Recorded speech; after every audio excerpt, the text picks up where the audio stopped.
Durante su gobierno, muchos cristianos ocuparon puestos importantes en el palacio.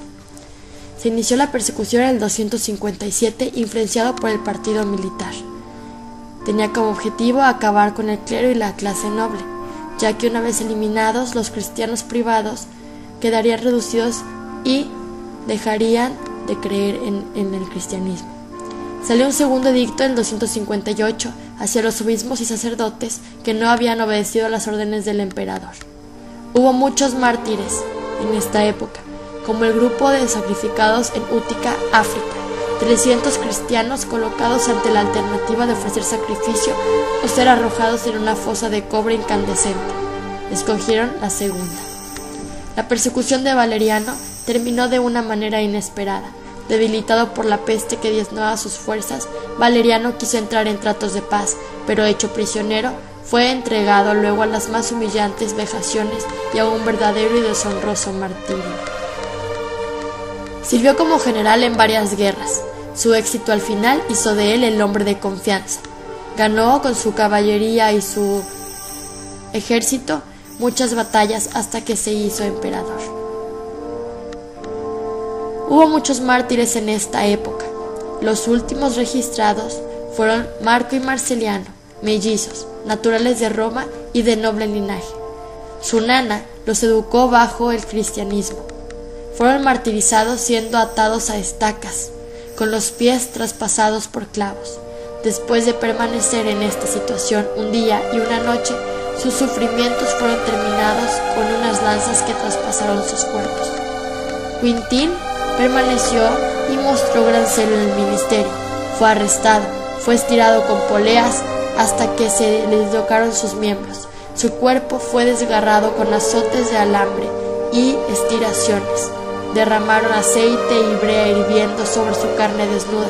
Se le aplicaron antorchas encendidas a sus lados y sobacos. Después de haber sido torturado, murió por tantos golpes.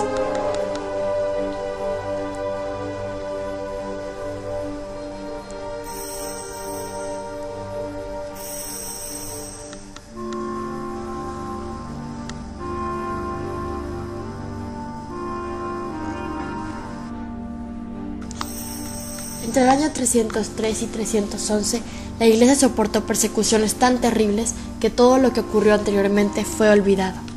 Diocleciano llegó al poder en 284 y durante 20 años sostuvo los edictos de tolerancia hechos por un emperador anterior. Diocleciano era conservador en cuestiones religiosas, un hombre fiel a la tradición panteón romano que entendía la necesidad de la purificación. Pero influido por Galerio, que era todavía más devoto y apasionado, veía una ventaja política en las persecuciones y estaba deseando acabar con la política de inacción que se había mantenido sobre el tema. Diocleciano argumentaba que bastaría con prohibir a los cristianos trabajar como funcionarios en el ejército para recuperar el favor de los dioses, pero Galerio quería la exterminación. Hizo que la recién construida iglesia de Nicomedia fuera destruida, al igual que las escrituras que se encontraban dentro. Promulgó varios edictos posteriores a la persecución. La mayoría de los cristianos escaparon a los castigos e incluso los paganos se mostraron en general contrarios a la persecución.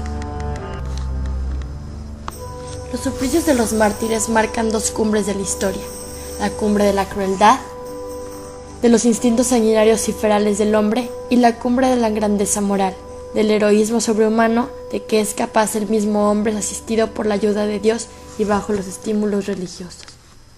La pena menos dura que el cristiano podía incurrir era la del destierro, pero aún así a veces tenía consecuencias trágicas. Superior al destierro era la pena de deportación. Se le consideraba como pena capital porque llevaba consigo la muerte civil. San Juan Evangelista fue relegado a la isla rocosa de Patmos.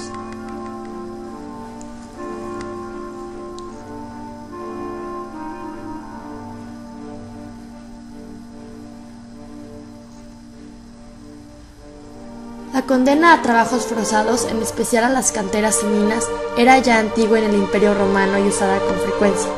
Muchos cristianos sufrieron esta pena en tiempos de las persecuciones. En diversas épocas hallamos mención de cristianos condenados a las minas. Estaban mal alimentados y apenas vestidos. Temblaban de frío debajo de sus harapos en el aire helado desde los subterráneos. Les estaba prohibido los baños y las misas. La crueldad subió a cuotas insospechadas, mutilándose a los detenidos y arrancándoles el ojo derecho. A los jóvenes se les castraba.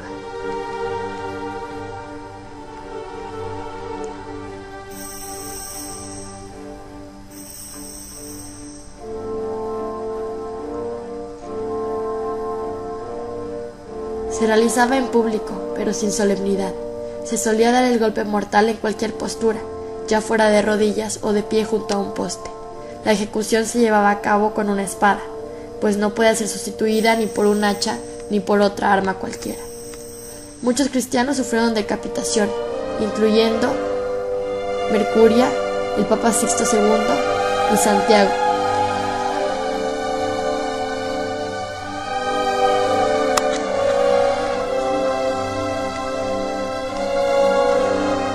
Hasta el siglo II fueron pocos los cristianos condenados al fuego, a excepción de Nerón, que hizo quemar a muchos en el Circo Máximo.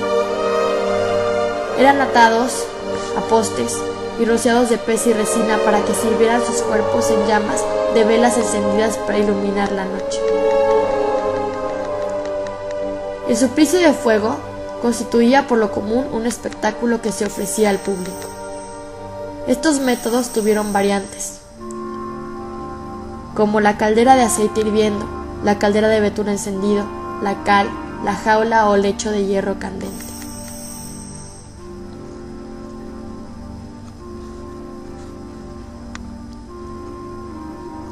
El suplicio más dramático que se infligía a los cristianos a la vista de las miradas de la turba pagana era la exposición a las fieras en el Coliseo romano.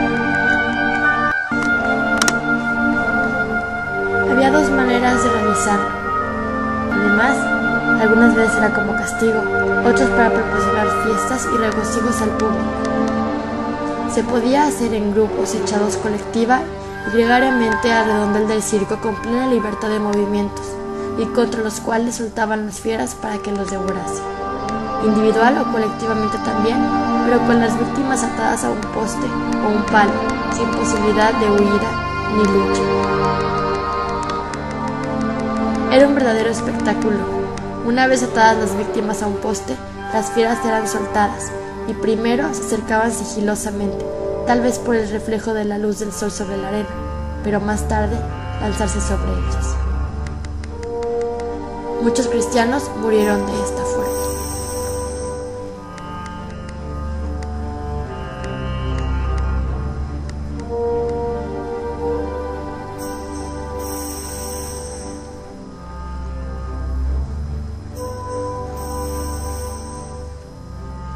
El suplicio de la cruz fue considerado por los romanos como infame y santificado por Jesucristo. Muchas veces fue infligido a los cristianos. Destaca la crucifixión de San Pedro, hecho de cabeza. En la crucifixión normal era que los crucificados no se les rematara para que su agonía se pudiese alargar.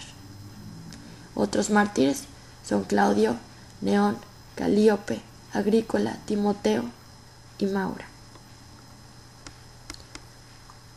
Suplicio frecuentemente reservado a los mártires en la última persecución fue la sumersión.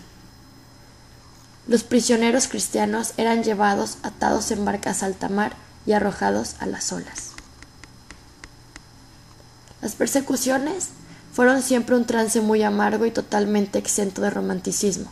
La Iglesia no deseó jamás ser perseguida, y después de cada tormenta se alegró de que hubiera pasado. Desde el año 64 hasta el 313, fecha en que Constantino les concedió la libertad, los cristianos tuvieron que sufrir un largo y penoso itinerario, salpicado con la sangre de los mártires y ensombrecido con la tortura más atroz de los confesores, es decir, aquellos cristianos que por defender su fe sufrieron los más variados tormentos, pero que no murieron en ellos. La paz se gozó durante muy pocos años, aunque ésta fuese muy precaria. Esto permite ver que todas las generaciones tuvieron que conocer la alarma del martirio y estar preparadas para él.